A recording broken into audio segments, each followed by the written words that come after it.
Assalamualaikum warahmatullahi wabarakatuh. Waalaikumsalam warahmatullahi wabarakatuh. Kali ini kita akan membahas makalah yang sudah kita buat untuk mata kuliah sistem operasi. Perkenalkan, nama saya Arya Dunarandum. Nama saya Muhammad Eva Palepi. Pendahuluan. Komputer merupakan alat modern yang tidak bisa lepas dari kehidupan kita sehari-hari. Mulai dari mengerjakan tugas sekolah, pekerjaan kantor, multimedia, bahkan untuk hiburan. Semakin kesini, perkembangan komputer semakin berkembang tanpa batas. Semua berlomba-lomba untuk menciptakan terobosan-terobosan baru yang tentunya makin canggih. Tentunya kita sebagai manusia mau tidak mau harus mengikuti perkembangan kemajuan teknologi, khususnya dalam bidang komputerisasi. Pembahasan. Konsep dasar sistem operasi. Sistem operasi adalah pengelola seluruh sumber daya yang terdapat pada sistem komputer dan menyediakan sekumpulan layanan ke pemakai sehingga memudahkan dan menyamankan penggunaan serta pemanfaatan sumber daya sistem komputer. Sistem operasi komputer. Sistem operasi komputer adalah perangkat lunak komputer atau software yang bertugas untuk melakukan kontrol dan manajemen perangkat keras atau hardware, dan juga operasi dasar sistem, termasuk menjalankan software aplikasi seperti program pengolah data, pengolah kata untuk mempermudah pekerjaan manusia. Sistem operasi bisa disebut dengan OS. Tujuan sistem operasi. Sistem operasi dimaksudkan untuk memudahkan penggunaan komputer secara efisien. Sifat-sifat sistem operasi.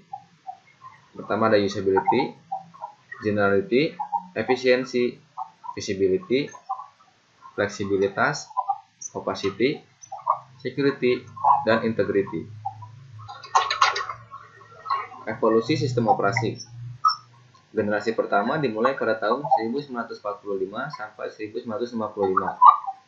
Generasi ini merupakan awal pengembangan sistem komputasi elektronik, mengganti gagasan-gagasan mesin komputasi mekanis.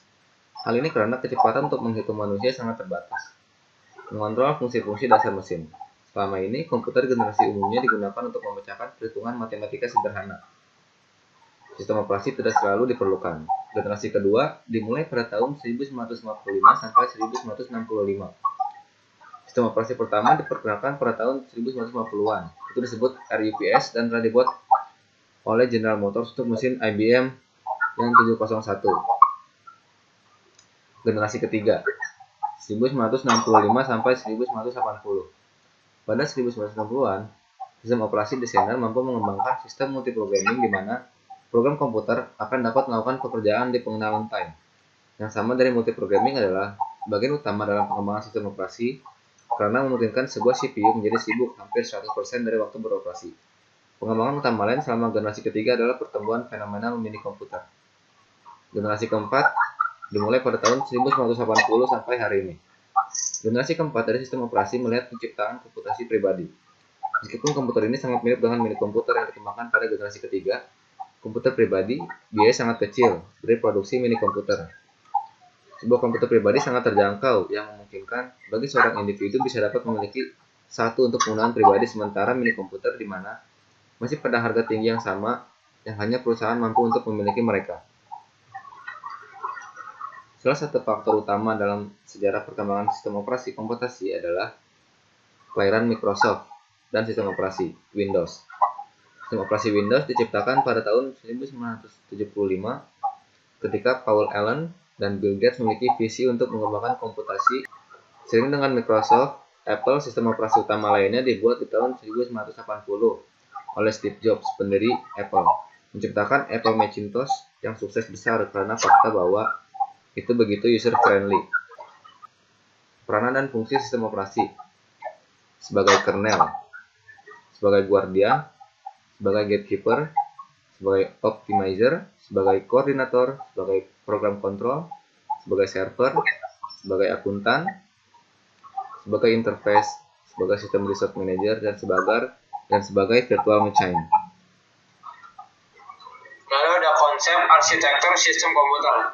Pengertian dari arsitektur komputer ialah sebuah konsep perencanaan dan struktur pengoperasian dasar dari suatu sistem komputer. Dengan pengertian lain, arsitektur komputer yaitu suatu ilmu dan seni tentang cara interkoneksi di antara berbagai jenis komponen perangkat keras atau hardware supaya dapat melahirkan suatu komputer melengkapi keperluan fungsional, kinerja, dan juga target keuangannya.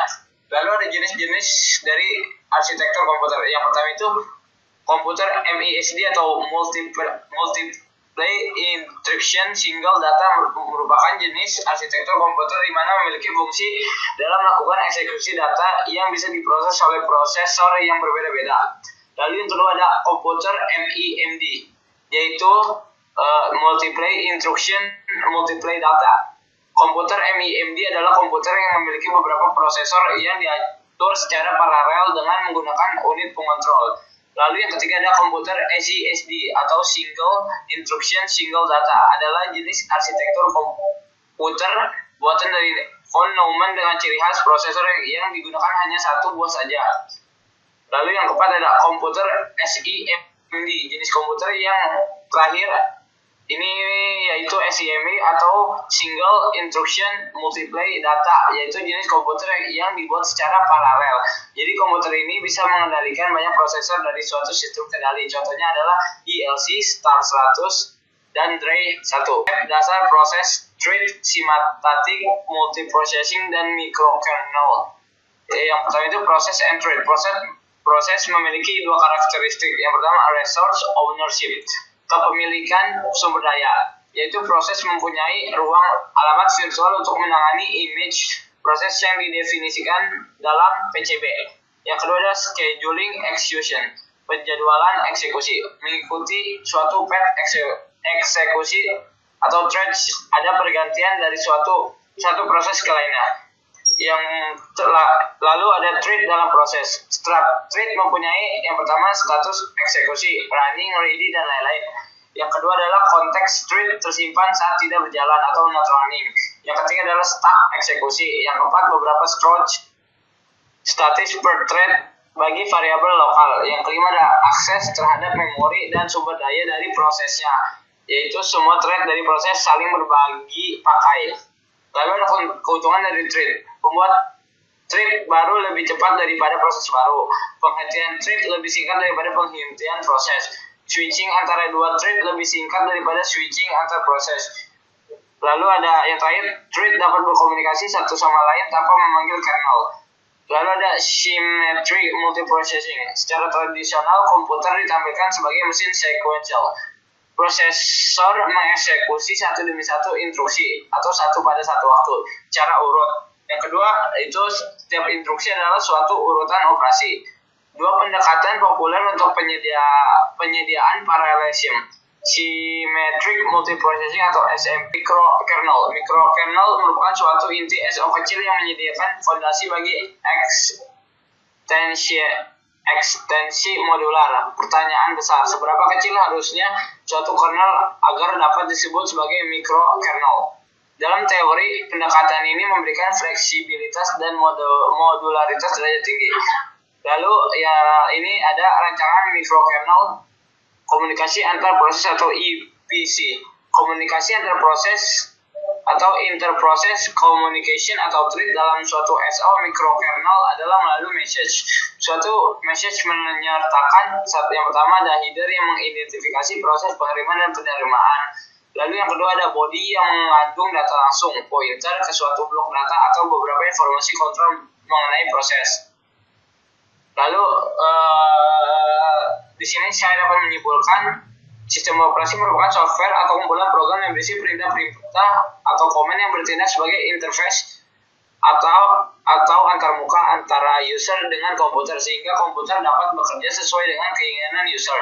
Dalam bahasa sederhananya, penghubung antara pengguna mesin atau user dengan perangkat keras yang dimiliki oleh mesin tersebut. Sarannya yaitu terlena oleh kecanggihan zaman pada saat ini dan oleh teknologi yang berkembang saat ini. Karena kecanggihan teknologi tersebut, kita hanya jadi pemakai saja dan tidak ingin mengetahui bagaimana cara membuat dan cara kerja sistem tersebut. Oleh karena itu, marilah kita ubah mindset kita dengan mengetahui sistem kerja apa yang kita pakai, terutama pada sistem operasi yang kita gunakan, sehingga kita tidak hanya jadi pemakai tapi juga mengerti tentang sistem yang dijalankan di komputer tersebut. Itu saja dari kami, kurang lebihnya mohon maaf. Wassalamualaikum warahmatullahi wabarakatuh.